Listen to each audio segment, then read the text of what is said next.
Present అయితే తొట్లకొండ లోపలికి వెళ్తున్నాం.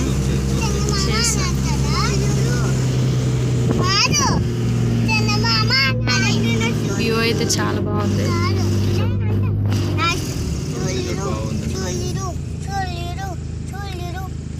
శూన్యుడు అన్నట్టుంది.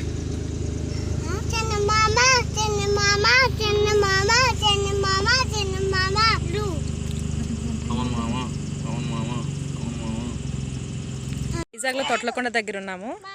ఇక్కడ తొట్లకొండలో విశేషం ఏంటంటే బుద్ధుడికి సంబంధించిన చరిత్ర ఏదో ఇక్కడ వీళ్ళు చెప్తున్నారు. సో ఎవరైనా కొత్తగా వైజాగ్ వచ్చి విజిట్ చేయడానికి టూర్ ప్లాన్ వేసే వాళ్ళు ఎవరైనా ఉంటే ఇక్కడికి వచ్చి తొట్లకొండ ప్లేస్ అనేది మస్ట్ అండ్ షుడ్గా విజిట్ చేయాలి. తెలుసుకోవాల్సిన విషయాలు ఇందులో చాలా ఉన్నాయి. వ్యూ కూడా చాలా బాగుంది.